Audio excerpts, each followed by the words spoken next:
Tadi saya berdialog dengan beberapa orang wilayah sini ya, orang Minang.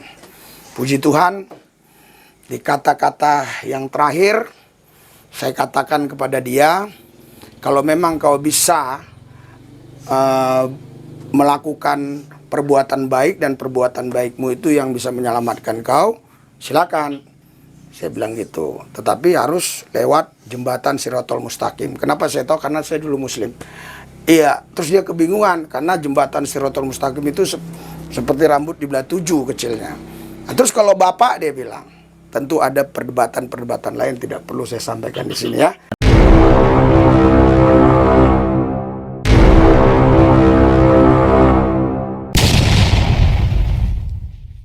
Video berikut. Jangan lupa like, share, subscribe. Metanoia Channel. 1, 2, 3. Jangan kita tinggal dengan mendengar, kirimlah cahayamu. Injil Tuhan haruslah kita sebar, kirimlah cahayamu. Kirimlah berita Injil menyentak yang terlelap. Kirimlah berita Injil menyentak yang terlelap. Kita kembali bersatu dalam doa. Kami mengucap syukur ya Bapa untuk kasih-Mu di dalam kehidupan kami. Sepanjang hari Tuhan telah menyertai kami, memberikan kami kekuatan sehingga kami boleh melaksanakan berbagai aktivitas kami. Tuhan juga telah mencukupkan makanan dan minuman kami, bahkan sukacita kami ya Bapa. Engkau telah hantarkan kami dari rumah kami masing-masing, boleh bertemu dengan saudara seiman pada saat ini untuk melaksanakan persekutuan seperti yang biasa kami lakukan Jemaat BKP Seberut Selatan. Sebentar ya Bapa, hamba-Mu akan menyampaikan sebagian dari kebenaran firman-Mu. Pakailah hamba-Mu menjadi penyambung lidah Tuhan untuk menyatakan apa yang benar, yang berkenan di hadapan Tuhan, sehingga kehidupan kami semakin bertumbuh seturut dengan kehendak-Mu. Kami percaya jika dengan mengandalkan kekuatan kami, maka kami tak mampu memahami firman-Mu. Tapi kami yakin Bapa, ketika Roh Tuhan bekerja atas kami, bekerja atas hamba-Mu, bekerja atas umat yang akan mendengarkannya, maka apa yang tidak dapat dijangkau oleh akal dan pikiran kami, itu Tuhan nyatakan dengan sempurna kepada kami pribadi lepas pribadi. Bersabdalah bagi kami Bapa, kami akan dengarkan firman-Mu. Amin. Bapak Ibu Saudara, mari kita baca firman Tuhan dari Yohanes pasal 17, ayat yang pertama sampai ayatnya yang kelima. Yohanes pasal 17, ayatnya yang pertama sampai ayatnya yang kelima. Saya akan membacakannya bagi kita semua. Beginilah firman Tuhan di bawah perikop doa Yesus untuk murid-muridnya. Demikianlah kata Yesus. Lalu ia menengadah ke langit dan berkata, Bapa, telah tiba saatnya. Permuliakanlah anakmu, supaya anakmu memuliakan engkau. Sama seperti engkau telah memberikan kepadanya kuasa atas segala yang hidup, demikian pula ia akan memberikan hidup yang kekal kepada semua yang telah engkau berikan kepadanya. Inilah hidup yang kekal itu, yaitu bahwa mereka mengenal engkau, satu-satunya Allah yang benar, dan mengenal Yesus Kristus yang telah engkau utus. Aku telah mempermuliakan engkau di bumi dengan jalan menyelesaikan pekerjaan yang engkau berikan kepadaku untuk melakukannya. Oleh sebab itu ya Bapa, permuliakanlah aku padamu sendiri dengan kemuliaan yang kumiliki di hadiratmu sebelum dunia ada. Sejauh demikian pembacaan firman Tuhan. Di dalam Kristus Yesus saya menyapa kita semua, Shalom. Shalom. Kita bersyukur ya Bapak Ibu jika pada malam hari ini kita bisa bertemu kembali dalam melaksanakan PA yang rutin kita laksanakan sekali dalam 2 minggunya. Terlebih sukacita kita semakin penuh jika pada malam hari ini di tengah-tengah kita hadir Pak Pendeta Lubis dari Jakarta yang kita tahu tujuannya amat sangat mulia, bagaimana mewartakan Injil, kerinduan untuk mewartakan Injil secara khusus untuk kita yang ada di Mentawai ini. Harapan kita, kerinduan kita, kehadiran Pak Lubis pun bisa membangun kita yang telah hadir pada saat ini, pada malam hari ini, sehingga satu sama lain bisa saling menguatkan, terutama untuk iman kepada Yesus Kristus. Bapak Ibu yang dikasihi Tuhan, bicara tentang Yesus Kristus, ini memang tidak pernah ada habisnya. Sekali lagi, bicara tentang Yesus Kristus, ini memang tidak pernah ada habisnya. Mengapa saya katakan demikian, Bapak Ibu? Karena ada banyak misteri-misteri yang tidak kita dapat pahami tentang Yesus Kristus ini sendiri. Misalnya, kita bertanya-tanya, bagaimana mungkin Yesus Kristus lahir dari anak darah atau perawan Maria? Atau mungkin kita tanya, bagaimana mungkin Yesus Kristus ini bisa bangkit pada hari yang ketiga? Dan banyak hal-hal yang menjadi pertanyaan-pertanyaan di dalam kehidupan kita. Dan saya pikir Bapak Ibu, ketika kita menggumuli pertanyaan-pertanyaan ini, ketika kita bertanya tentang hal-hal misteri ini, saya rasa itu wajar. Karena apa? Kita sebagai ciptaan punya keterbatasan untuk memahami siapa itu Tuhan. Justru saya pikir, kalau kita sudah sungguh-sungguh tahu persis Tuhan itu, maka Tuhan bukan lagi Tuhan. Justru karena Ia Tuhan, ada banyak keterbatasan-keterbatasan kita untuk bisa mengetahuinya secara pasti. Jadi di wilayah Mentawai ini pun sebenarnya tidak ada yang saya kenal satu. Tapi Tuhan suruh saya kemari, tapi ternyata beberapa pendeta sudah mengenal saya. Sehingga begitu mudah saya untuk melayani ke daerah-daerah. Seperti kemarin VIE ya, VIE. Jadi ada 8 pendeta yang hadir di sana yang mendengarkan khotbah saya atau pengajaran yang saya sampaikan. Tadi saya berdialog dengan beberapa orang wilayah sini ya, orang Minang. Puji Tuhan, di kata-kata yang terakhir saya katakan kepada dia, kalau memang kau bisa melakukan perbuatan baik dan perbuatan baikmu itu yang bisa menyelamatkan kau, silakan. Saya bilang gitu. Tetapi harus lewat jembatan Sirotol Mustaqim. Kenapa saya tahu? Karena saya dulu Muslim. Iya, terus dia kebingungan karena jembatan Sirotol Mustaqim itu seperti rambut di belah 7 kecilnya. Nah, terus kalau Bapak, dia bilang, tentu ada perdebatan-perdebatan lain, tidak perlu saya sampaikan di sini ya. Nanti tanya sendiri ke saya ya. Karena ini publikasi bukan Indonesia saja yang benar, ini sampai ke mancanegara. Jadi dia katakan, kalau begitu Bapak sudah pasti selamat. Sudah, saya pasti masuk surga kalau saya mati. Nah, kalau begitu enak dong katanya. Ya buat jahat, mati masuk surga. Nah, saya kasih handphone saya ke dia ya. Kasih handphone saya. Ini pegang handphone, saya kasih ke kamu. Terus apakah handphone ini nggak kamu rawat baik-baik? Apakah kamu pecahkan handphone ini?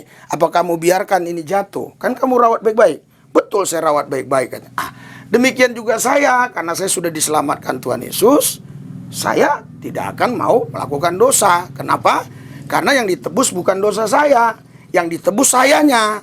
Kalau dosa saya yang ditebus, saya nggak ditebus, ya saya tetap hidup dalam dosa. Karena saya yang ditebus, saya nggak lagi berbuat dosa. Karena saya bukan milik dosa, saya bukan milik setan, saya milik Yesus. Wah, akhirnya dia terdiam ya.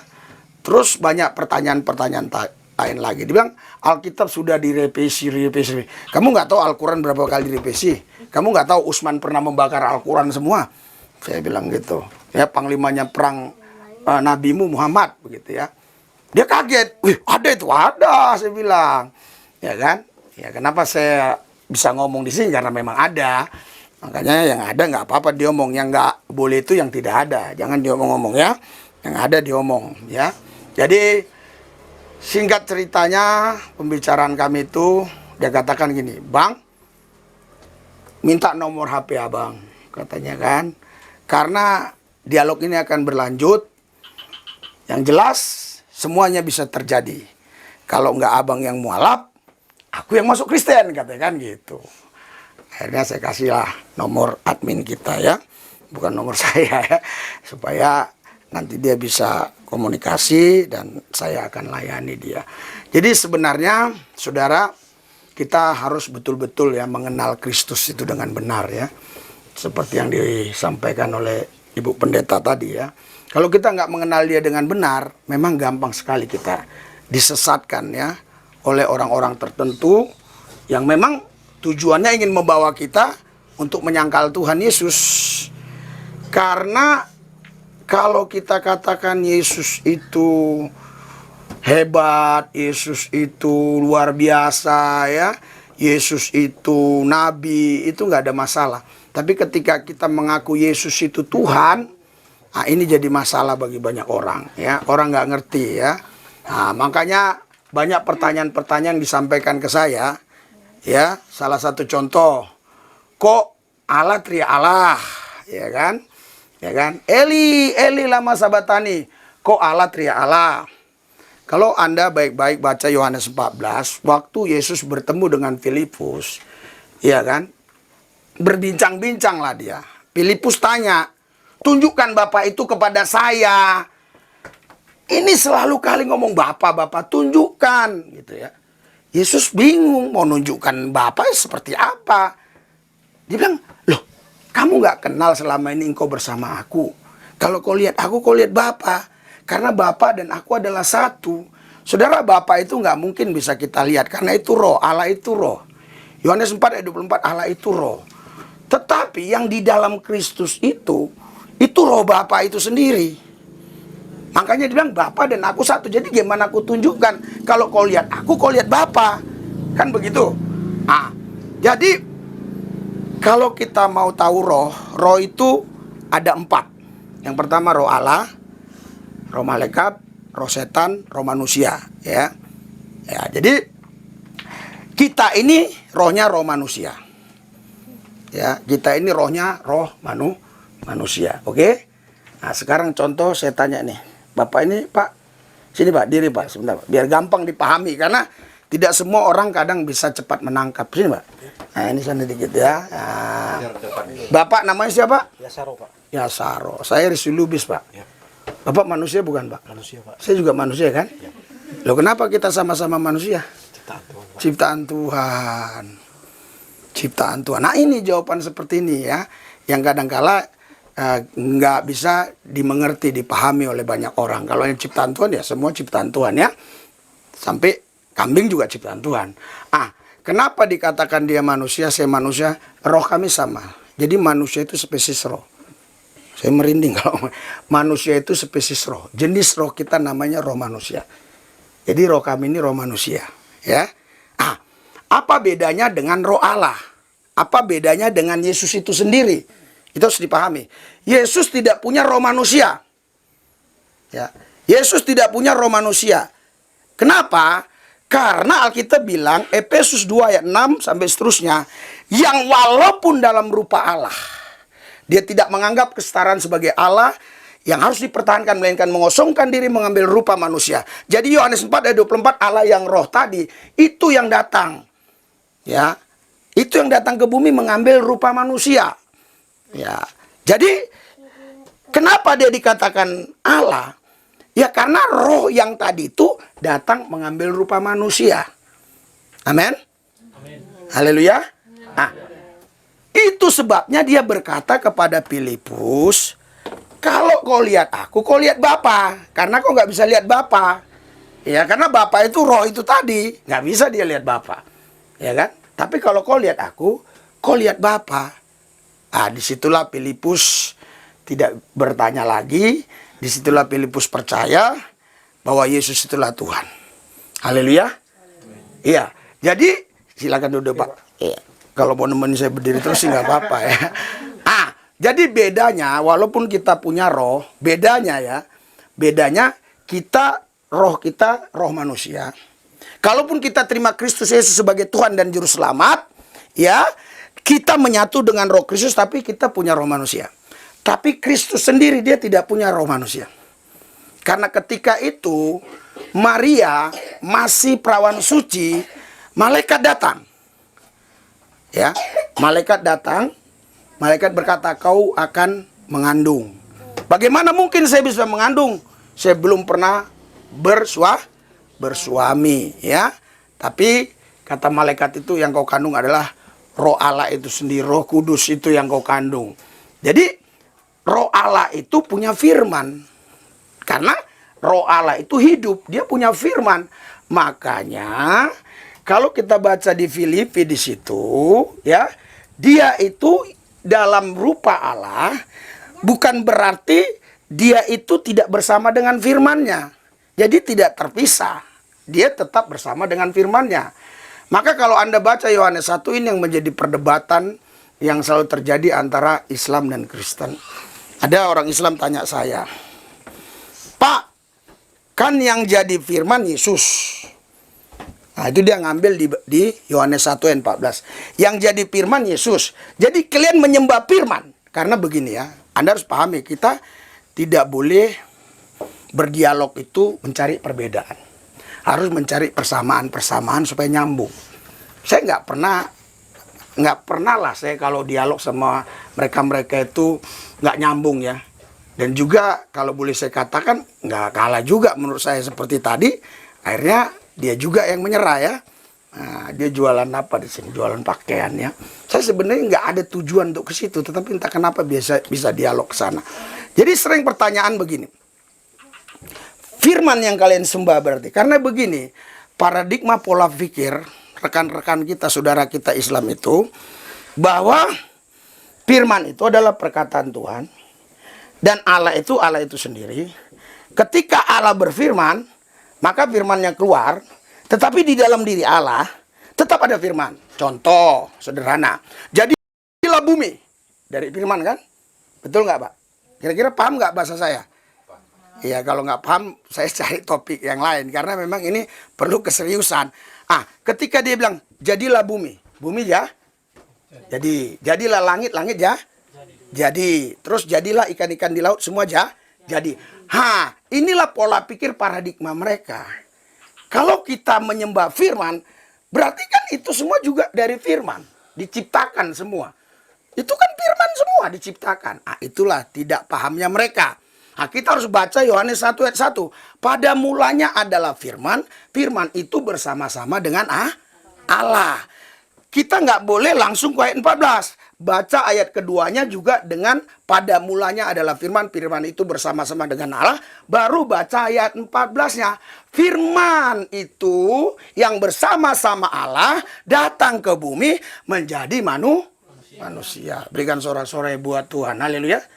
Nah, ya kalau Anda ragu-ragu berarti Anda nggak paham yang saya omong.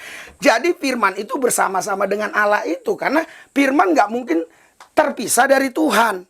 Kalau Tuhan terpisah dari firman, Tuhan nggak bisa berfirman. Kalau bumi memang diciptakan dengan firman, jadilah. Tapi Tuhan tidak ikut jadi bumi. Ini ya. Jadi Tuhan tidak ikut jadi bumi. Tapi ketika dia katakan, kau akan mengandung dari roh Allah, Roh Kudus tadi. Disitulah firman itu datang ya bersama-sama Allah itu sendiri. Karena Yohanes 4 ayat 24, Allah itu harus roh. Allah nggak bisa nggak roh. Makanya saya bisa katakan gini ya, Allah bukan Yesus, tapi Yesus adalah Allah. Dari mana dasarnya? Karena Yohanes 4 ayat 24, Allah roh. Mana Allah? Nggak ada. Kan begitu? Makanya nggak mungkin orang bisa mengenal Allah tanpa Yesus. Karena Allah roh. Bagaimana mungkin orang bisa mengenal Allah tanpa Yesus? Nggak mungkin. Gitu loh. Karena Allah roh. Jadi sepintar apapun orang, secerdas apapun orang, nggak mungkinlah dia bisa mengenal roh tadi. Ya. Dan juga agama memang memperkenalkan Tuhan, tetapi tidak mungkin orang bisa kenal Tuhan lewat agama. Kalau bukan Tuhan itu sendiri yang memperkenalkan siapa dia dan bagaimana dia kepada manusia. Berikan sorak-sorai buat Tuhan kita, haleluya. Iya. Jadi kalau bukan Tuhan itu sendiri yang memperkenalkannya, orang nggak bisa kenal. Ya, itulah sebabnya selalu mereka berkata Allah Abraham, Allah Ishak, Allah Yakub. Mereka nggak kenal Tuhan sebenarnya. Tapi mereka tahu ada Tuhan itu. Tuhan yang disembah siapa? Abraham. Yang disembah siapa? Ishak. Yang disembah siapa? Yakub. Jadi mereka tahu ada Tuhan. Tetapi mereka nggak kenal. Makanya kalau kita baca di dalam Yesaya, tolong dibaca Yesaya 1 ayat 3. Kita baca ya. Yesaya 1 ayat 3. Kenapa saya nggak buka ayat satu-satu? Saya pikir kepanjangan, nanti lebih baik banyak bertanya ya. Yesaya 1 ayat 3. Oke. Kita baca sama-sama kalau yang bisa baca. Kalau ada Alkitab, kitab suci baca. Kalau ada handphone suci sama aja ya. Tapi Alkitab nggak boleh hilang. Kenapa? Karena ini by design mereka ya. Semua dikasih di sini. Semua dikasih di sini. Nanti sekali waktu orang ke gereja nggak bawa Alkitab lagi. Dan sekarang Lembaga Alkitab Indonesia sudah tidak mencetak Alkitab tiap tahun. Mungkin 5 tahun sekali baru dicetak. Kenapa? Karena dijual sudah tidak laku lagi. Jadi toko-toko buku rohani di Jakarta tidak jual Alkitab lagi, sulit cari Alkitab. Sekali waktu bisa-bisa tidak ada Alkitab lagi, orang punya ini. Ini permainan mereka. Ketika mereka roba ini, saya tidak bicara negara ya, saya bicara elit global. Ketika dia roba ini kita nggak tahu lagi. Makanya saya harus bawa ini, saya harus bawa ini. Amin. Haleluya. Kenapa saya baca pakai ini? Karena ini kecil, ini bisa dibesar-besarin. Nah, ya. Jadi kita baca Yesaya 1 ayat 3. 3, 2, 1. Lembu mengenal tetapi keledai tetapi iya. Jadi nggak mungkin orang bisa mengenal Allah karena Allah itu roh. Tapi lewat Yesus kita bisa mengenal. Kenapa? Karena Alkitab bilang Kolose 2 kita baca. Kolose 2. Haleluya. Kolose 2 ayat yang ke 9 ya. Kolose 2 ayat 9. Tolong dibacakan atau sama-sama 3, 2, 1. Sebab ya ada beberapa ayat yang mirip, tetapi saya pakai ini aja, ini lebih mantap menurut saya. Sebab dalam dialah berdiam secara jasmania seluruh kepenuhan kealahan. Jadi Allah yang roh tadi kan nggak kelihatan, tapi dalam Kristus itu seluruhnya kepenuhan kealahan. Bahkan saya waktu Islam juga meyakini bahwa semua orang sudah disentuh setan. Hanya ada satu yang tidak tersentuh, yaitu Isa Al-Masih. Itu tidak disentuh setan. Jadi 99,9% hampir semua, mungkin semua lah ya. Orang Islam meyakini bahwa Isa itu adalah Yesus. Yesus itu adalah Isa. Walaupun kalau saya lihat dalam sejarahnya ada perbedaan kelahirannya di mana. Yesus di kandang domba, ini di bawah pohon korma apa. Tetapi intinya itulah yang diyakini mereka. Walaupun dia bilang Yesus nggak disalib dan segala macam, tapi Yesus itu Isa menurut mereka ya, menurut mereka. Jadi di dalam Dia inilah, di dalam Yesus inilah seluruh kepenuhan kealahan itu.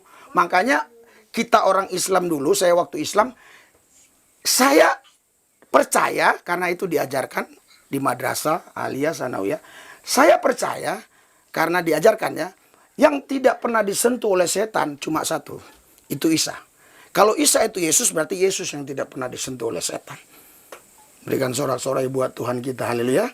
Iya, jadi itulah yang tidak pernah disentuh setan. Makanya Roma 3:23 seluruh manusia sudah jatuh dalam dosa, kehilangan kemuliaan Allah.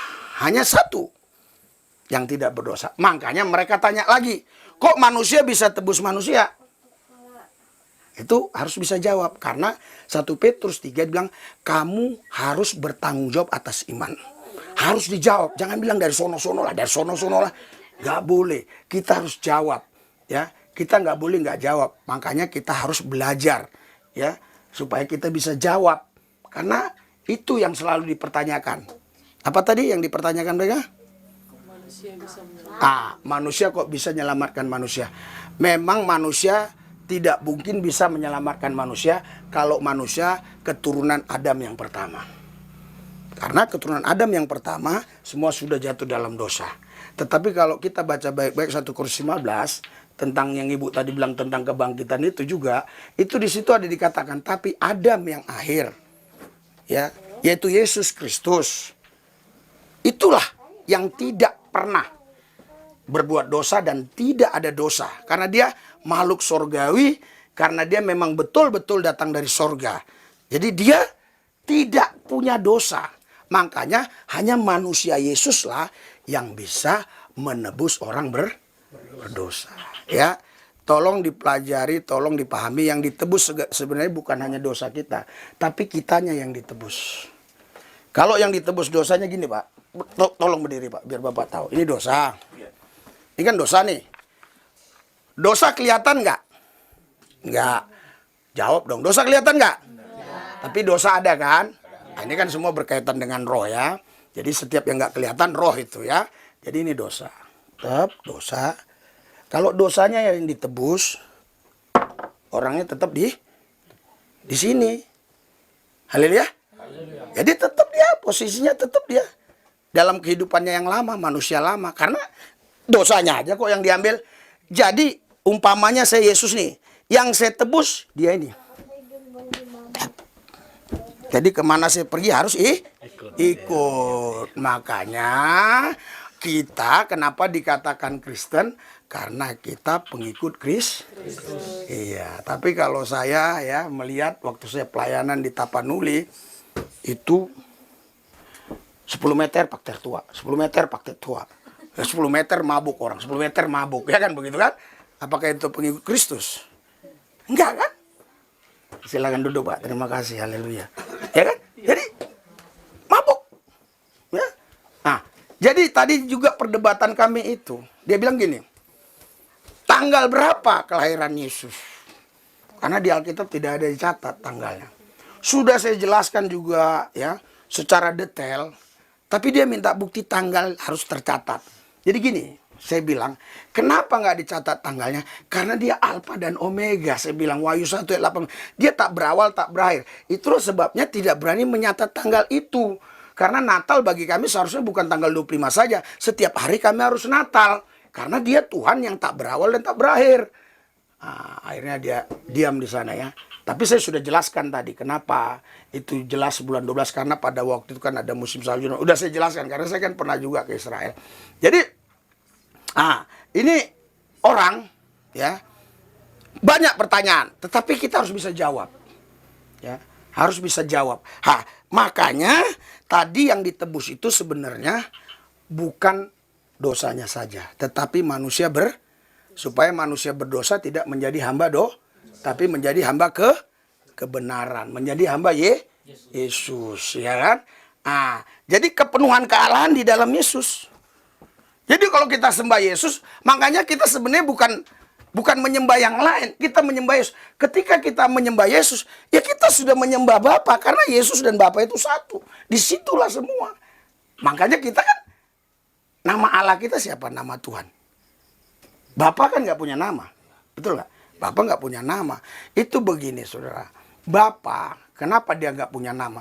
Itu kan berbicara dari segala sesuatu yang belum ada, dia sudah ada. Jadi kalau nggak ada kita, dia tetap Bapa. Iya, nggak perlu nama. Sekarang gini, kalau di bumi hanya ada saya, nggak perlu saya pakai nama. Ngapain pakai nama? Ngapain orang nggak ada yang manggil? Kenapa Pak Jebu, namanya siapa Pak Jebu? Pak Anurani Jebua. Pak Anurani. Karena banyak Jebua tapi bukan Anurani ya. Ini Pak Anurani Jebua. Sekarang kalau Pak Anurani aja yang di bumi ini sendirian, perlu pakai nama nggak kira-kira? Tidak perlu. Tidak perlu. Karena kan itu untuk dipanggil. Ya kan? Makanya kita bagaimana manggil Allah itu? Kita panggil Bapa. Lo namanya siapa? Makanya dia datang ke bumi memperkenalkan dirinya. Bahkan sama Musa pun dia nggak mau loh.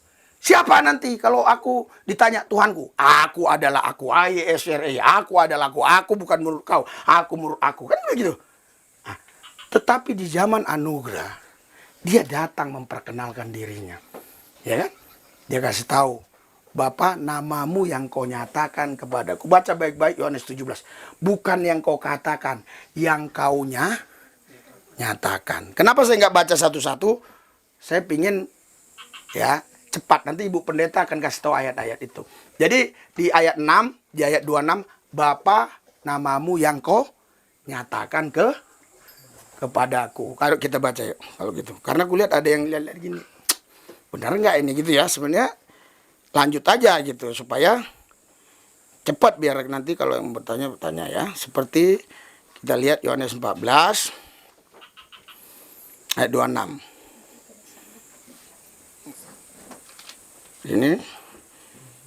Ini seberapa itu? Yohanes 17 maksud saya. Ya, Yohanes 17 ayat 26.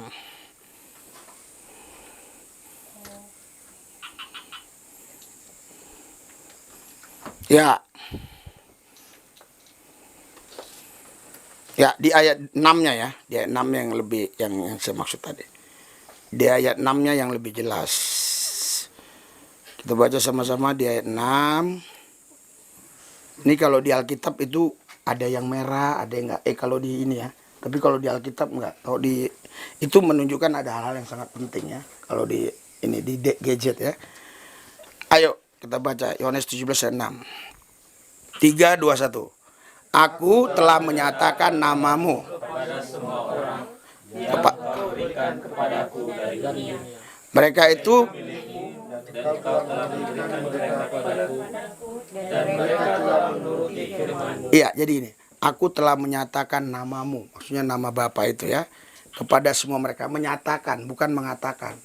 Jadi gini, kalau misalnya mengatakan, bisa saja saya di sini, tapi orangnya di Jakarta. Kamu harus begini ya, kamu harus begini ya. Ah, itu mengatakan. Tapi kalau menyatakan nggak bisa, harus ada kehadiran. Paham sampai di sini kira-kira? Harus ada kehadirannya karena menyatakan. Ah, itu sebabnya bilang, Bapa, namamu yang kau nyatakan kepadaku sudah kuberitahukan kepada mereka. Jadi nama Tuhan Allah kita itu ya Yesus itu. Makanya Bapa mana ada namanya? Ya kan? Nah, makanya saya bilang Bapa dan aku adalah satu. Kalau kita bilang Allah, Tuhan, itu belum tentu Yesus Kristus. Belum tentu. Orang Islam juga manggil Allah, cuma dia Allah. Kenapa kita panggilnya Allah walaupun tulisannya sama? Mungkin karena banyakan makan daging babi kali. Jadi Allah kan ya. Kalau bilang Allah kan begitu mereka. Allah Subhanahu wa taala kan begitu kan? Ah, jadi kita karena udah banyak makan babi, jadi Allah. Nggak bisa bilang Allah, sini nggak bisa Allah, kan gitu. Ah, tapi tulisannya sama, di Al-Quran juga sama, dalam terjemahan Indonesianya. Nah, kenapa? Karena ini juga jadi pertentangan juga sama mereka. Kok pakai nama kami? Dia bilang, sebelum ada Islam, orang Arab Kristen sudah pakai nama Allah. Ini lagi digugat. Di konstitusi ya, supaya dirubah ini Alkitab, kita tidak boleh pakai nama Allah gitu. Lagi digugat oleh mereka, dan di Malaysia juga digugat. Tetapi mereka nggak paham bahwa sebelum ada Muhammad, orang sudah pakai nama Allah. Orang Kristen di Arab sudah pakai nama Allah ya. Nah, jadi nggak ada masalah harusnya nih. Tapi kalau dicari masalah-masalah, semua ada masalah kan begitu. Nah, jadi Yesus sendiri bilang, namamu yang kau nyatakan kepadaku. Haleluya. Makanya kalau anak saya itu di sekolah jawabnya simpel aja. Dia bilang, Allahmu 3 ya? Enggak. Allahku Esa 1. Wah, kan ada 3. Kata enggak. Allahku, dia aku panggil Bapa, dia punya nama. Namanya Yesus Kristus. Jadi Allahku namanya Yesus Kristus. Jadi kadang-kadang kita mempersulit orang untuk menjelaskan Tuhan kita. Kadang-kadang kita sendiri yang mempersulit. Bukan mereka, kita sendiri. Makanya anak saya itu nggak pernah kalah berdebat ketika di sekolahnya. Ya. Kenapa? Karena biasanya gini, orang Indonesia, ada 3 orang nonton TV. Yang di tengah bilang, ini profesor doktor, dari mana lu tahu? Omongan dia gua gak paham. Itulah orang Indonesia. Semakin orang itu ngomong kita nggak paham, kita bilang dia pintar.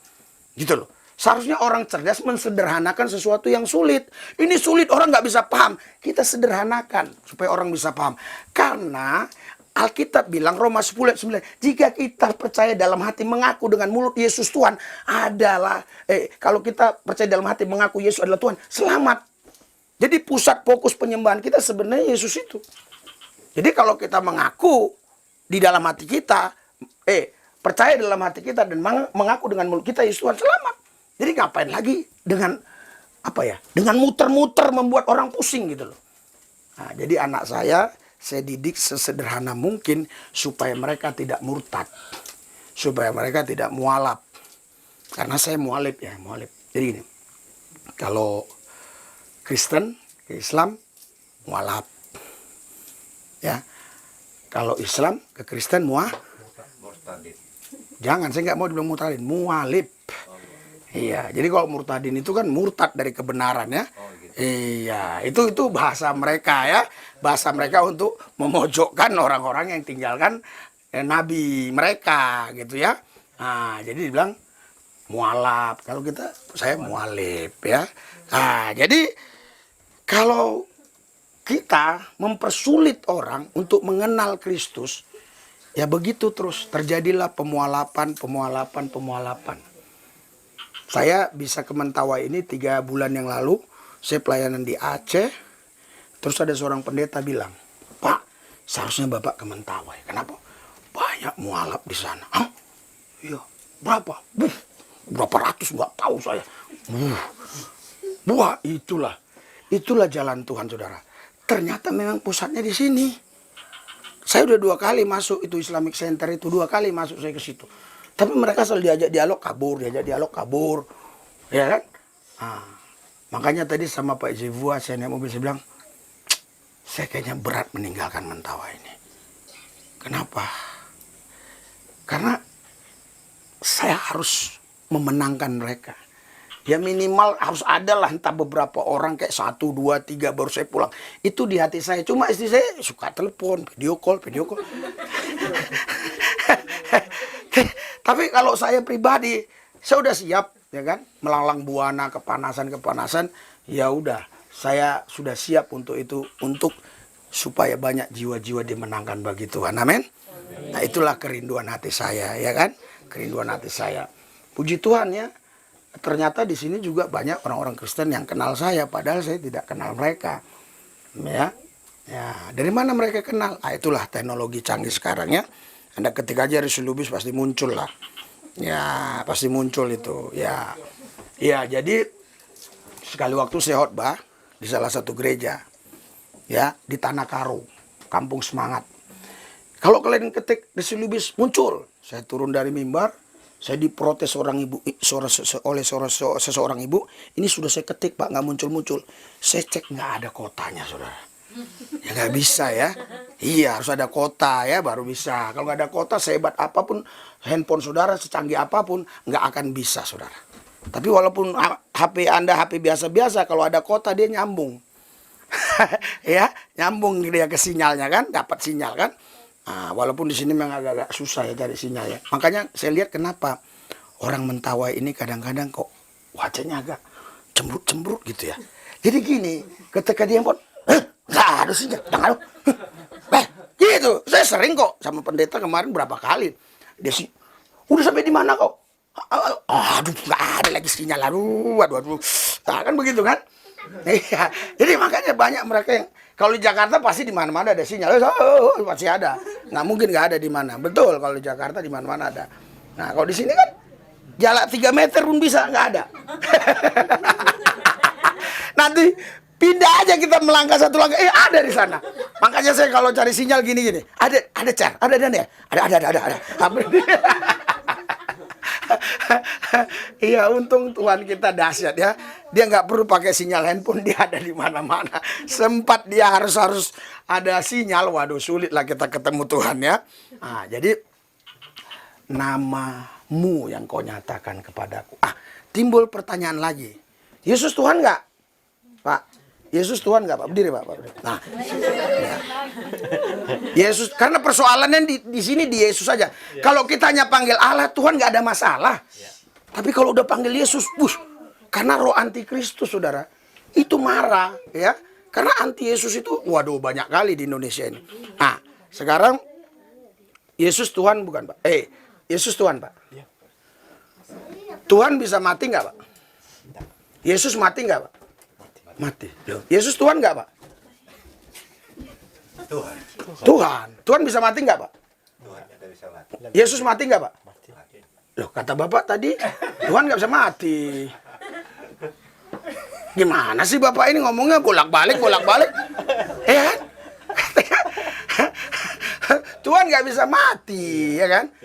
Iya, Tuhan nggak mungkin mati ya, silakan duduk. Tuhan nggak bisa mati, dia pencipta langit bumi dan segala isinya.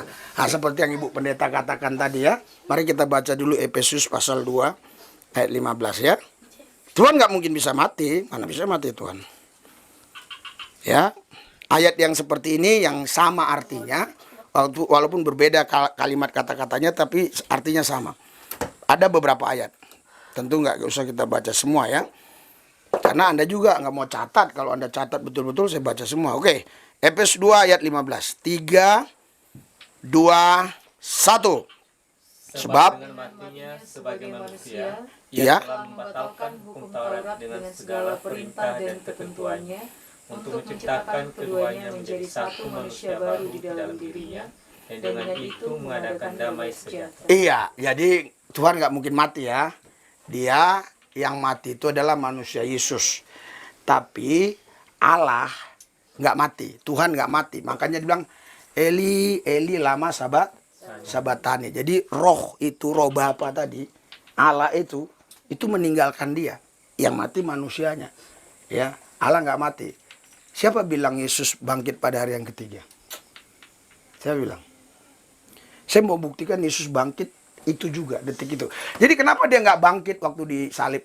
Kalau dia bangkit terus ngamuk dia, wah kita nggak selamat. Tadi Bu Pendeta udah cerita kan bahwa salib itu bagi kita itu justru kekuatan Allah, justru itu hikmat Tuhan, justru salib itu kemuliaan buat kita. Walaupun bagi si Somat itu bukan kan gitu. Nah, ada jin katanya kan tadi Ibu Pendeta bilang ada jin katanya. Ada jin kafir, ada jin Islam juga. Iya. Iya memang itu keyakinannya, itu nggak apa-apa, memang begitu. Jadi hari pertama waktu ditutup itu kubur pakai batu, dia udah bangkit karena dia Tuhan. Kenapa dia nggak bangkit waktu digotong-gotong gini mau dikubur? Lah, kalau bangkit begitu kaget dipukulinnya semua itu tentara Romawi kan. Ayo kita baca 1 Petrus 3. 1 Petrus 3. Ini kira-kira kekuatan kalian berapa lama untuk mendengar? Sampai besok. Siap. Iya, jangan sampai saya ngomong-ngomong rupanya kekuatannya hanya 30 menit gitu loh. Kan sia-sia kita ngomong kan. Ya padahal saya tadi sudah berusaha cari baju yang sangat tipis karena saya udah tahu pasti ini nggak ada AC kan gitu. Iya. Jadi saya nggak mau pakai batik karena pasti panas nih gitu ya. 1 Petrus 3 ayat yang ke-19 ya. Ayat 19 ya. Oke. Ini konteksnya Yesus ya ini. Ya. Oke. Konteksnya Yesus ini ya. Ayat 19 saja, jangan baca dari ayat pertama, nanti di rumah aja terlalu lama. 3, 2, 1. Dan Dalam roh itu juga yang pergi memberitakan Injil kepada roh-roh yang di dalam. ini Kristus ya, Yesus. Jadi katanya memberitakan Injil. Dia mati hari keberapa? Manusia Yesus ini, anak manusia ini mati hari keberapa? Maksudnya hari apa? Hari Jumat. Bangkit Minggu.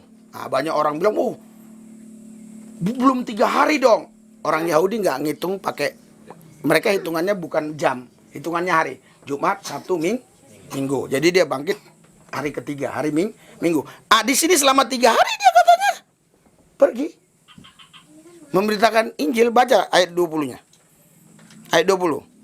Yaitu kepada roh mereka yang dahulu pada waktu Nuh tidak taat kepada Allah, ketika Allah tetap menanti dengan sabar waktu Nuh sedang mempersiapkan baterainya. Iya, jadi gini. Ya, dengar ya. Kristus kan berdasarkan Alkitab. Alkitab Anda sama Alkitab saya sama kan? Ya. Kristus waktu mati ditutup tuh pakai batu yang sangat besar. Tung! Udah, dia bangkit. Karena roh yang meninggalkan tadi langsung membangkitkan.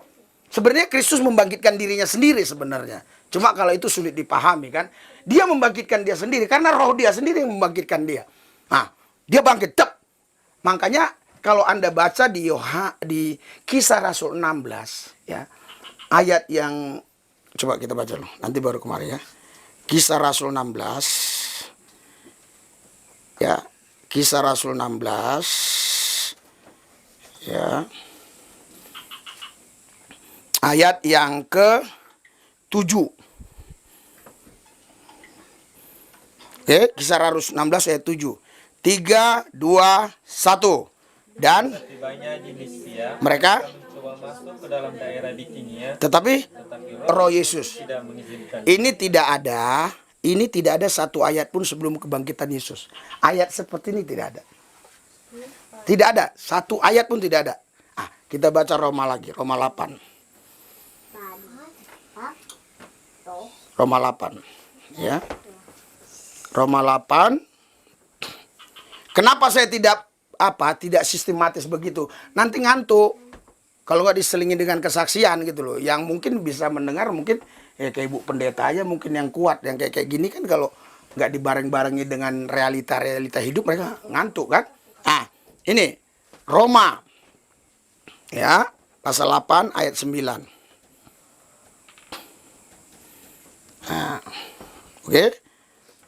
Supaya kita nggak terjebak kebingungan. Ada Roh Kudus, Roh Yesus, Roh Kristus. Ada 3 ini rohnya. Bingung kita jadi begitu kan. Makanya kita baca ini. Roma 8 ayat 9. 3, 2, 1. Tetapi Kamu tidak hidup dalam daging, melainkan dalam roh. Jika memang roh Allah diam di dalam roh. Roh Allah diam. Ya, apa itu Roh Allah? Siapa itu Roh Allah? Tetapi Jika orang tidak memiliki roh Kristus, ia bukan milik Kristus. kira-kira Roh Allah lain, Roh Kristus lain. Apa Roh Kristus itu Roh Allah juga? Enggak, Anda sendiri yang jawab. Saya nggak mau nafsirkan. Kira-kira ada Roh Allah lain, baru ada Roh Kristus lain, baru ada Roh Kudus lain. Berarti ada 3 roh ini. Bagaimana? Kira-kira? Saya lucu aja kalau ini ada Roh Kudus lain, Roh Yesus lain, Roh Kristus lain, ya kan? Sama, oke. Setuju ya? Walaupun satu yang setuju, oke lah ya. Jadi ini, 2 ayat ini tidak ada di Injil. Ketika kebangkitan Kristus baru ada ini. Baru ada istilah-istilah ini. Jadi gini, ya. Sebenarnya, waktu Kristus dikubur, itu ditutup, Roh Kristus ini langsung bangkitkan. Tadi udah setuju sama ya. Roh Kristus membangkitkan, jadi dia membangkitkan dirinya sendiri. Bedanya dengan saya, roh saya ini tidak bisa membangkitkan diri saya. Makanya waktu Lazarus mati, nggak bisa bangkitkan dirinya. Yesus datang, mana dia? Tuh. Mana kuburannya itu? Percuma datang guru, udah 4 hari mati, udah busuk, mana? Dia datang. Wih, terus dia bilang apa? Lazarus, bangkit kau. Bangkit kan? Kenapa waktu anak muda di kota Nain itu yang dipakai kerenda, terus ini udah mati, udah turun, udah mati, turunin, nggak dipanggil namanya, bangkit. Waktu membangkitkan anak Yairus, nggak dipanggil juga namanya. Kenapa membangkitkan Lazarus dipanggil namanya? Waktu saya ke Israel itu di kuburan umum, saudara. Jadi banyak, ada si Abdullah di situ, ada si Siti Fatimah, entah siapa lah di sini, Abdul Muthalib, banyak ya kan? Kalau dia nggak panggil nama, bangkit semua itu. Makanya dia harus panggil nama, karena yang lain-lain ini nggak boleh bangkit, hanya Lazarus yang bangkit. Haleluya, amin. Ya, jadi Roh Kristus itu bisa membangkitkan dirinya sendiri. Bedanya dengan roh saya, maka tadi ada spesies roh kan 4 kan?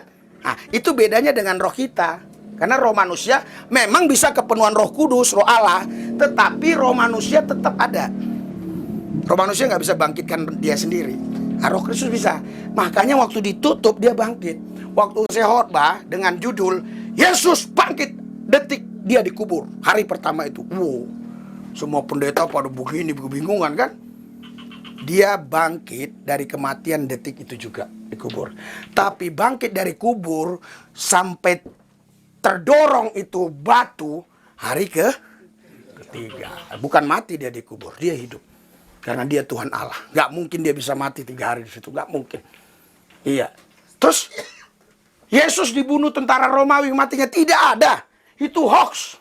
Mana mungkinlah tentara Romawi bisa membunuh tubuh Yesus yang maha kuasa, yang dahsyat, yang ajaib itu. Tidak ada.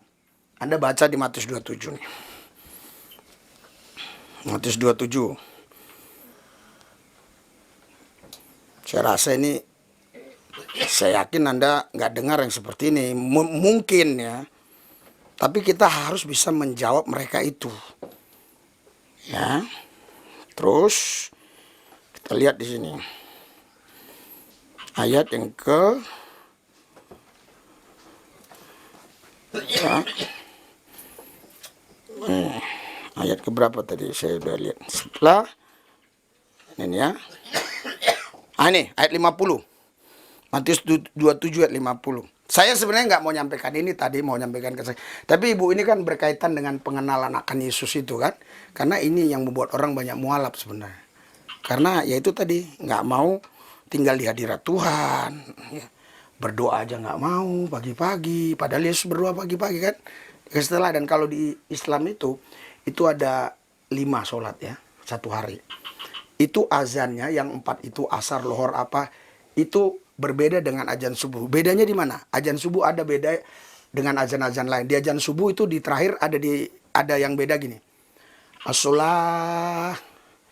As-sholatu khairum minan naum. As-sholah, marilah sembayang. As-sholatu khairum minan naum.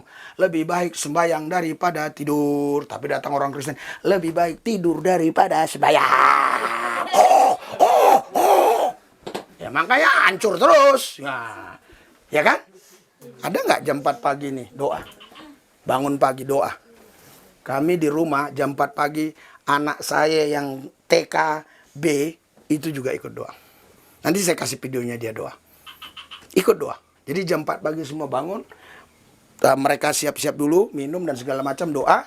Ya, biasanya karena udah masuk sekolah ya, makan dulu, habis doa jam 6 selesai, baru mandi mereka jalan sekolah. Ya. Jadi harus dibawa anak-anak itu ke hadirat Tuhan supaya jangan mualaf. Sekarang saudara, gimana nggak gampang orang mualaf? Gampang aja bilang, kalian sembahyang cuma seminggu sekali. Kalau kami 1 hari 5 kali.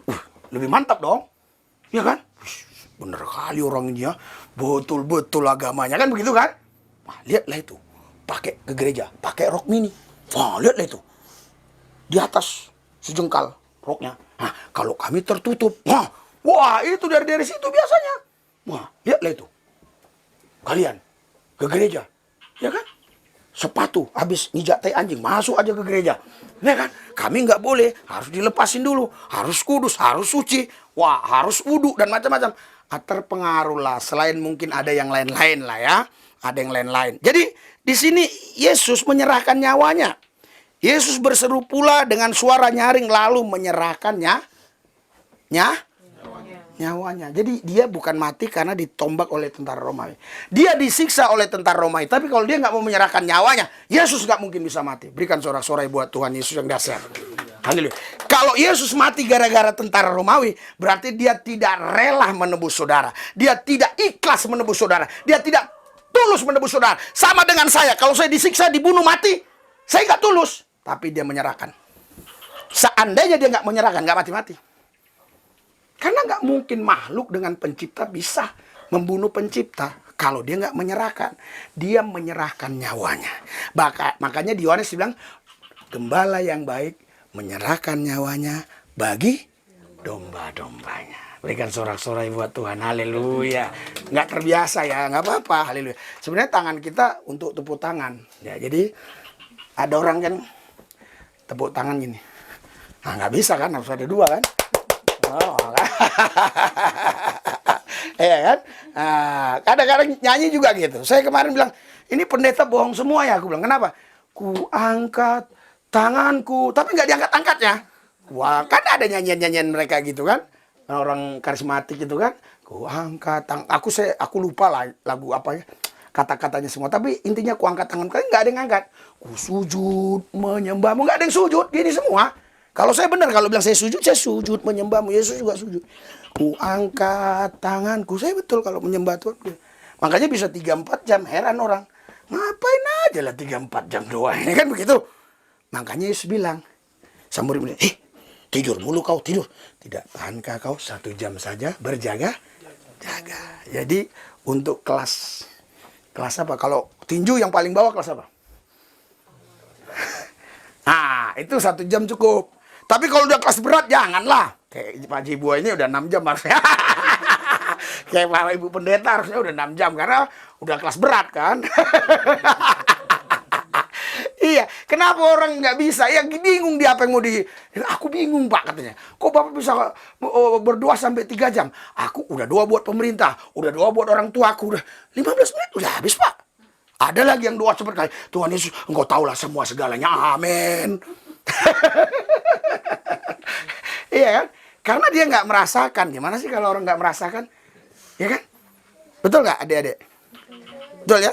Iya. Ibu punya suami kan? Punya. Ya. Kalau ngomong sama suami, tahan lama nggak Bu? Cerita-cerita.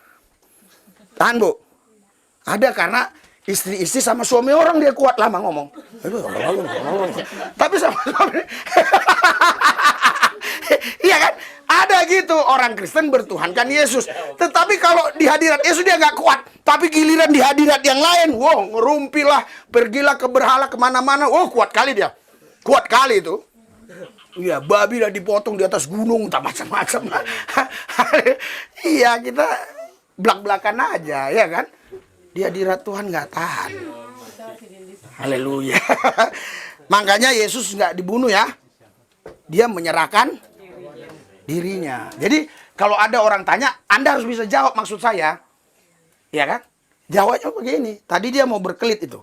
Si Irfan itu. Dia mau berkelit. Kamu nanya, saya harus berdasarkan Alkitab. Kalau aku tanya kamu tentang ini, tunjukkan faktanya di Al-Quran, di hadismu mana. Jadi kalau kau tanya, aku harus berdasarkan ini. Oh iya Pak, udah oke. Diam saya Pak, diam Pak. Gitu ya. Jadi kalau Anda nggak bisa tunjukkan ayatnya gimana? Ya kan? Kita diam aja akhirnya. Jadi Tuhan nggak mungkin mati. Yesus mati bukan karena tombak tentara Romawi ya. Yesus menyerahkan dirinya, menyerahkannya nyawanya. Udah paham sampai di sini? Saya rasa nggak kalau saya apa ya? Dilanjutin atau ini kuat nggak? Karena gini loh, makanya kenapa saya selalu tanya amin, amin gitu ya. Menurut psikolog, kekuatan manusia itu pada rata-rata umumnya mendengar orang ngomong itu hanya 30 menit. Kalau lebih nanti tiba-tiba Anda melihat saya 2, 3, iya. Aduh Tuhan tolonglah. Gitu. Nah terus saudara pulang. Ceritalah saudara sama teman-teman, tadi ada pendeta dari Jakarta, ramanya di Suliwis, khotbah hilang-hilang katanya. Padahal Anda udah pencet channel yang lain. Ini remote-nya di saudara semua loh. Saya nggak pegang remote loh. Jadi saudara bebas, mudah nggak bersama saya lagi. Ternyata Anda di alam roh yang lain, tidak bersama-sama saya, ya kan?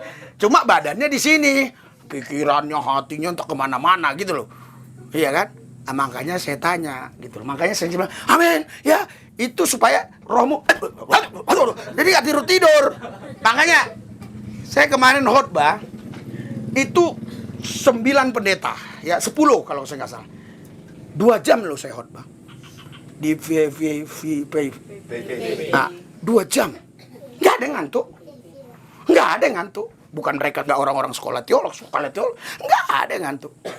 10 pendeta kurang lebih, ada jemaat yang ikut itu mungkin 60 apa berapa. Nggak ada ngantuk. Ya kan? Tapi kadang-kadang kan kalau pendetanya nggak bisa buat sesuatu yang wow. Gitu. Atau mau. Aku nggak tahu bahasa Nias ya. Jadi sorry ya. Oh, alio. Wih. Alio itu cepat. Tapi ada mobil itu, mobil. Alio. Luar biasa ya. Ternyata mereka itu buat merek mobil itu apa? Nyaplok bahasa Nias. Ini luar biasa. Diganti aja 1 huruf udah jadi Alia ya. In, on. Kan itu cuma diganti-ganti 1 aja itu kan. Udah beda artinya ya. Nah, jadi kita harus bisa menjawab pertanyaan-pertanyaan mereka. Haleluya. Setuju, amin? Jangan bilang, ya udahlah, begitulah. Udah, lakum dinukum walidin. Nggak boleh juga itu, karena dia tanya. Lakum dinukum walidin artinya keyakinanmu, agamamu. Nggak boleh. Karena 1 Petrus 3:15, kau harus mempertanggungjawabkan imanmu. Ya, kita harus bertanggungjawabkan. Makanya saya bersyukur kalau ada EPA seperti ini, ya kan? Walaupun ibu tadi ya tidak menjelaskan seperti itu, tapi dia jelaskan yang penting mau dibilang orang mati kayak Tuhan, udah nggak usah pusing. Memang itulah Tuhan kita, kan begitu kan? Nah, tapi kan jawaban seperti itu kepada mereka, ya mana mungkin kita jadi berkat. Kenapa emang kalau Tuhan mati? Dia mau suka-suka mau mati, mau hidup lah. Kalau Tuhan mati siapa yang bangkitkan Tuhan, kan begitu? Ya kan? Kalau Allah mati siapa yang bangkitkan Allah? Kalau saya mati ada Tuhan yang bangkitkan saya. Kalau Tuhan mati, siapa yang bangkitkan Tuhan? Kan nggak mungkin. Haleluya. Jadi maksud saya, mari kita jawab yang bisa diterima rasional, tapi tidak boleh keluar dari konteks tidak boleh keluar dari konteks ini. Sebenarnya sudah ada semua jawaban di sini, sudah ada. Tadi dibilang, kenapa kau bilang Yesus Tuhan? Saya nggak bilang karena dia bangkitkan orang mati. Karena pada zaman itu juga Elia pernah. Betul nggak? Iya. Banyak. Pada waktu itu orang-orang sakti bisa bangkit-bangkitkan begitu juga. Banyak. Yang mungkin tidak ditulis di Alkitab. Tapi Elia ditulis di Alkitab dia bangkitkan. Dan juga di Toraja ada orang-orang tertentu zaman-zaman dulu. Katanya bisa udah mati. Ayo jalan bangkit. Walaupun mati lagi ya kan. Nah, tapi kenapa kata dia? Dia ditanya, kenapa Bapak bisa percaya Yesus Tuhan? Saya bilang, Nabimu Muhammad, saya bilang, mati bangkit nggak? Enggak. Ya, oke. Sekarang kenapa saya percaya Yesus Tuhan? Karena dia bisa mengampuni dosa. Ya, baca di Lukas pasal 5 ya. Lukas pasal 5. Kalau masalah mujizat kan banyak juga orang bisa buat mujizat. Ya kan? Lukas pasal 5. Anda baca ya. Ayat di sini ayatnya ayat berapa langsung ya. Orang lumpuh ini sudah cukup lama sekali lumpuh ya. Alkitab juga nggak catat dah berapa tahun dia, tapi udah lama kali lah. Ini dia bilang ayat 20. Ini orang lumpuh ini diturunin dari atap ya. Di atap ke bawah waktu Yesus khotbah, ceramah, banyak sekali orang yang datang. Sehingga dari atap. Kupikir dulu orang itu belah-belah atap, bener. Kupikir, berarti seng itu dibelah-belah. Enggak. Orang Israel memang rumahnya rata-rata di atas itu ada yang begitu. Yang bisa diangkat-angkat gitu. Nah, supaya panas itu di musim dingin, dia bisa ini gitu loh ya. Nah, jadi memang itu bisa diangkat begini. Jadi diturunin lah itu. Nah, terus apa yang Yesus bilang ayat 20? 3, 2, 1. Kata Yesus melihat iman mereka, berkatalah ia, hai saudara, dosamu sudah diampuni. Terus ayat 21. Tetapi ahli Taurat dan orang-orang Farisi berpikir dalam hatinya, siapakah orang yang menghujat orang ini? Siapa yang dapat mengampuni dosa selain daripada Allah sendiri? Jadi ketika Yesus sembuhkan orang tuli, sembuhkan orang buta, sembuhkan orang lumpuh, bahkan sembuhkan orang kusta semua, enggak ada mereka protes. Tapi ketika ampuni dosa, karena hanya Allah yang bisa. Kok ini orang mau ampuni dosa? Yesus tahu apa yang ada di hati ahli-ahli Taurat dan orang Farisi. Terus kita baca. Yuk, 3:21 ayat 22, 3:21. Akan tetapi Yesus mengetahui, lalu berkata kepada mereka, apakah? Terus manakah? lebih mudah mengatakan dosamu sudah diampuni atau mengatakan bangunlah dan berjalan. Terus tetapi Supaya kamu tahu bahwa di dunia ini anak manusia berkuasa mengampuni dosa. terus Berkatalah ia kepada orang lumpuh itu, kepadamu katakan, bangunlah. angkatlah tempat tidurmu dan pulanglah ke rumah. Yesus tahu apa yang di hati ahli-ahli Taurat orang Farisi. Supaya kau tahu anak manusia bisa mengampuni. Oke lah, kalau aku ngomong ngampuni gampang. Tapi bagaimana kalau orang lumpuh bilang, bangunlah, jalanlah. Lebih sulit kan? Tapi itu bisa kulakukan. Apalagi ngampuni dosa ini, aku bisa supaya kamu tahu anak manusia bisa mengampuni. Jadi yang bisa mengampuni dosa itu hanya Tuhan. Selain Tuhan nggak bisa. Jadi jangan bilang begini ya, ku tanggunglah dosamu. Tanggung kan dulu zaman dulu ada sumpah-sumpahan itu. Zaman saya SMP, ayo Kalau kau tanggung dosaku ya. Ya kutanggung. Nggak bisa. Nggak bisa kita nanggung dosa ibu ini, dosa dia bisa kutanggung. Walaupun aku ini rela korban, dosamu kuambilnya. Nggak bisa. Hanya Yesus yang bisa mengampuni dosa. Kita hanya bisa memaafkan orang lain yang bersalah kepada kita. Bukan kita ngampuni dosa dia, nggak bisa. Walaupun kita udah maafkan, kalau Tuhan nggak mau ngampuni, nggak bisa. Tapi memang kalau kita maafkan, pasti Tuhan kalau dia minta ampun ya. Jadi disitulah dia terdiam. Sekarang kamu tanya, saya jawab sesuai Alkitab. Saya bilang sama Sirpan ini. Makanya dia bilang, iya Pak, saya katanya baru kali ini saya berdialog seperti ini. Biasanya orang-orang di Mentawai ini, ya khususnya mereka-mereka Kristen, nggak mau berdialog seperti ini. Baru Bapak yang terbuka. Bahkan Bapak sudah bilang, silakan kau mau hina Yesus, mau apa saya akan jawab. Nanti Pak, kita dibilang pelecehan. Enggak. Ini direkam nggak direkam? Enggak, aku bilang nggak ada rekam aja yang ngomong-ngomong. Nah, kita harus bisa menjawab. Amin. Haleluya. Ini melihat saya masih satu atau udah mulai bayang-bayang? Masih satu. Jujur Pak. Nanti udah bayang-bayang karena nggak enak, pendeta udah jauh-jauh udah sana satu atau nggak enak sama Pak Jebua jadi satu kan begitu. Ah ini kan tamu di Pak Jebua. Ah udah aku bilang satu jangan ya. Iya. Masih lihat saya satu ini. Nggak membayang-bayangi. Iya, jadi kita harus banyak belajar ya, gali terus firman Tuhan. Renungkan firman Tuhan itu siang dan malam. Haleluya. Tanya sama anak muda, udah kau renungkan firman Tuhan siang dan malam? Udah. Gimana cara kau merenungkannya? Kau renungkan firman 1 menit pagi, 1 menit malam. Udah siang dan malam Pak. Iya, jadi renungkan dia agak-agak siangan. Amin. Malam. Amin. Udah.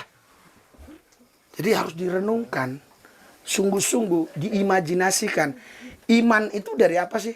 Iman, imajinasi. Jadi kita mengimajinasikan apa yang Yesus lakukan, apa yang Yesus perbuat, dan kita sekaligus mengimajinasikan dia. Karena apa? Karena Ibrani bilang, Yesus itu gambar Allah. Jadi kita bisa, boleh. Nggak dosa. Jadi yang dosa itu Anda mengimajinasikan sesuatu yang nggak ada. Nah, nanti akan datang yang nggak ada jadi macam-macam.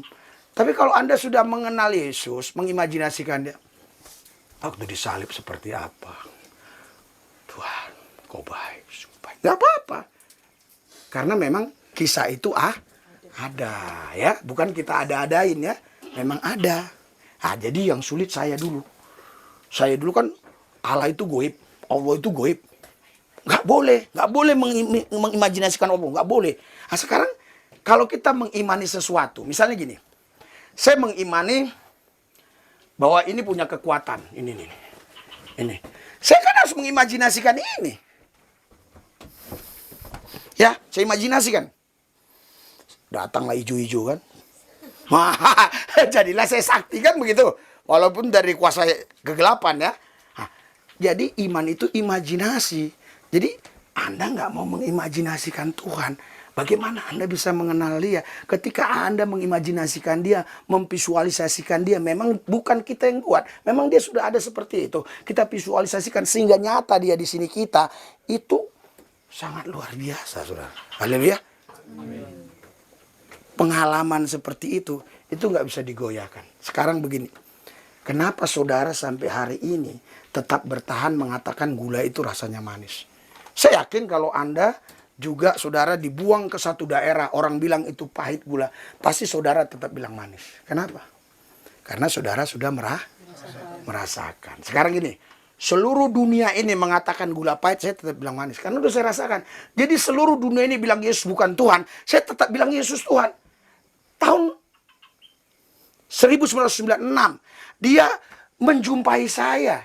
Waktu itu saya masih muslim. Bagaimana mungkin saya bisa menolak ketuhanan dia? Saya berdoa, saudara. Kalau kau memang Tuhan, lepaskan saya dari alkohol. Lepaskan saya dari roh-roh najis cabul zina. Terus lepaskan saya dari rokok ini. Kalau saya merokok, bunuh saya Tuhan. cabut nyawa saya. Besok habis makan masam di sini kan. Ku belilah rokok, mau ku isap gini, ku cabut nyawa. Enggak ada orang. Ngeri saya, merinding saya. Di situ saya betul-betul yakin bahwa Tuhan kita Allah yang hidup. Berikan sorak-sorai buat Tuhan yang dahsyat. Haleluya, haleluya. Jangan tersinggung yang masih merokok, jangan. Ini kesaksian. Haleluya. Mungkin juga di sini nggak ada, dia di sono. Tapi kadang-kadang dia ke sini. Nggak, saya maksudnya bukan mau bahas itu. Cuma itu kesaksian membuktikan Tuhanku hidup. Haleluya. Mulai saat itu sampai sekarang sudah 30 tahun. Saya tidak mau lagi sentuh itu. Saya tidak mau lagi meminum minuman yang beralkohol, yang mabuk-mabuk. Tidak mau lagi. Kalau dulu segelas tambah darah, 2 gelas naik darah, 3 gelas marah-marah, 4 gelas tumpah darah, 5 gelas masuk penjara. Haleluya. Haleluya. Ya. Jadi saya rasa lebih bagus sampai di sini dulu.